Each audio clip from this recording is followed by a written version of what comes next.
Assalamualaikum warahmatullahi wabarakatuh. Perkenalkan, nama saya Sinta Armisari dengan NIM 230312606001 dari Fakultas Matematika dan Ilmu Pengetahuan Alam, Departemen Matematika, Program Studi Matematika Universitas Negeri Malang, dengan dosen pembimbing pada mata kuliah pemrograman komputer yaitu Bapak Muhammad Yasin, Skom, Mkom. Di sini, izinkan saya untuk memaparkan beberapa poin penting pada pembahasan implementasi array dimensi 2 pada permainan labirin.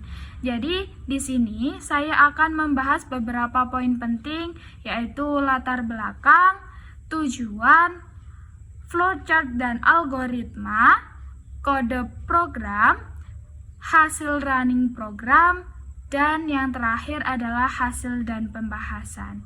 Jadi, yang pertama yang akan saya bahas di sini yaitu mengenai latar belakang implementasi array dimensi 2 pada permainan labirin, yaitu permainan labirin menjadi salah satu jenis permainan yang populer di komputer dan ponsel yang menantang pemain mencari jalan keluar melalui rintangan, serta memiliki manfaat edukatif seperti mengembangkan kemampuan berpikir logis dan keterampilan pemecahan masalah. Selain itu, penggunaan algoritma dan struktur data yang tepat seperti array dimensi 2 untuk merepresentasikan struktur labirin seperti dinding, jalur, titik awal, dan titik akhir. Sedangkan algoritma backtracking digunakan untuk menemukan solusi dengan meningkatkan keterampilan pemecahan masalah dan logika permainan. Baik, untuk poin selanjutnya adalah mengenai tujuan. Di sini saya akan memaparkan 4 poin tujuan dari implementasi array dimensi 2 pada permainan labirin. Yang pertama adalah mengetahui proses mencari jalan keluar pada permainan labirin. Yang kedua, mengetahui penerapan array di 2 dimensi untuk merancang logika permainan labirin. Yang ketiga yaitu mengetahui jenis-jenis pendekatan yang dapat digunakan dalam merancang logika permainan labirin. Dan yang terakhir yaitu mengetahui bentuk rancangan aplikasi permainan labirin dengan menggunakan Python beserta pendekatan apa saja yang digunakan. Di sini kita akan bahas ke poin selanjutnya yaitu mengenai desain flowchart dan algoritma. Yang pertama, saya akan membahas mengenai desain flowchart. Jadi, di sini pada desain flowchart ini ketika kita sudah yakin akan memainkan permainan labirin, kita bisa memulai permainan dan kita dapat bertemu yang pertama kali yaitu inisialisasi labirin dari posisi awal X, Y.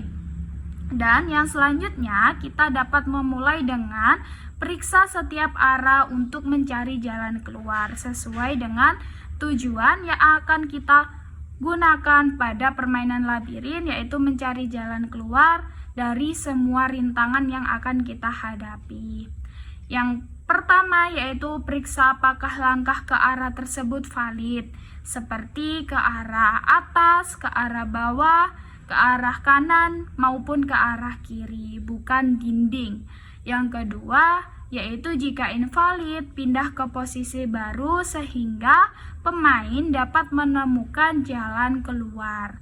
Dan yang terakhir, jika invalid, kembali ke posisi sebelumnya, yaitu di mana algoritma backtracking ini dapat kita gunakan. Yang keempat, temukan arah hingga menemui jalan keluar. Yang kelima, permainan selesai, terdapat time taken yang dimana kita dapat melihat berapa lama waktu yang kita gunakan saat kita mulai permainan hingga menyelesaikan permainan tersebut. Jika ingin memulai permainan kembali, tekan enter to start new game, dan jika tidak maka game akan selesai. Yang selanjutnya, di sini saya akan membahas mengenai kode program yang dimana kode ini yang akan kita gunakan untuk memunculkan aplikasi permainan labirin secara efektif dan efisien. Yaitu kita lihat di sini pada baris pertama sampai dengan ke-10 dia mendeklarasikan font yang digunakan pada permainan labirin. Oke, yang selanjutnya yaitu baris ke-12 sampai baris ke-24. Di sini dia mendeklarasikan fungsi QuickTime untuk menampilkan durasi lama waktu kita dalam menyelesaikan permainan labirin. Baris selanjutnya adalah kelas labirin. Di dalamnya dapat mendeklarasikan kelas secara bervariatif. Jadi setiap penyelesaian permainan dan memulai lagi akan menghasilkan arah labirin yang berbeda. Jadi ketika kita memulai permainan yang baru, maka arah labirin yang kita sudah lewati itu akan berubah menjadi arah yang baru lagi dan kita harus menyelesaikan sampai bertemu ke garis finish selanjutnya. Di baris selanjutnya adalah baris 99 sampai dengan baris ke-139. Tromesnya tadi sudah kita lalui, setelah itu menggunakan random untuk runningnya pada while-nya menggunakan warna yang berbeda untuk mempermudah melihat arah labirin. Nah, yang selanjutnya adalah baris 141 yang dimana mendeklarasikan key untuk menampilkan kotak kecil dengan bisa digunakan ke segala arah. Jadi kotak kecil tersebut sebagai arah untuk kita mempermudah tahu untuk kotak kecil itu akan melalui sampai ke garis finish. Dan yang terakhir adalah blok kode akhir. Jika sudah sampai finish, akan muncul berapa lama waktu kita menyelesaikan permainan.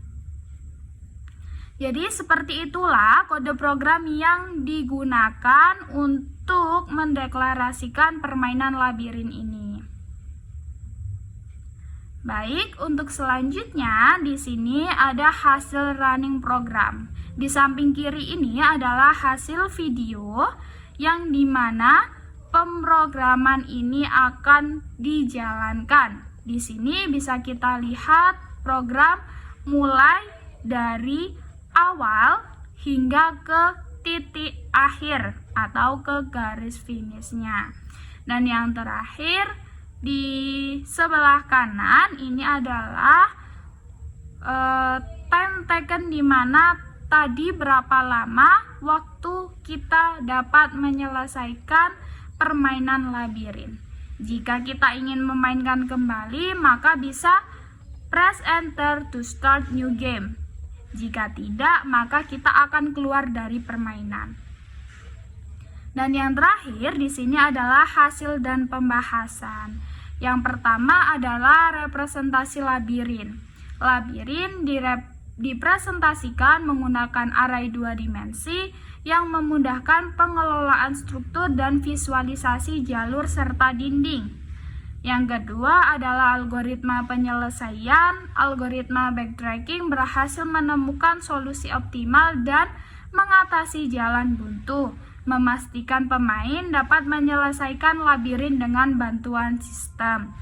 Yang ketiga adalah fitur waktu, di mana sistem pencatatan waktu memungkinkan pemain melihat durasi menyelesaikan labirin sebagai penambah aspek kompetitif dan motivasi pada pemain. Dan yang terakhir adalah pengujian, yang dimana pengujian unit dan sistem memastikan semua fungsi berjalan sesuai harapan dan umpan baik pengguna digunakan untuk meningkatkan pengalaman bermain. Sekian presentasi dari saya, Sinta Arumsari. Jika ada kekurangan maupun tambahan boleh disampaikan. Wabillahi taufik wal hidayah. Wassalamualaikum warahmatullahi wabarakatuh.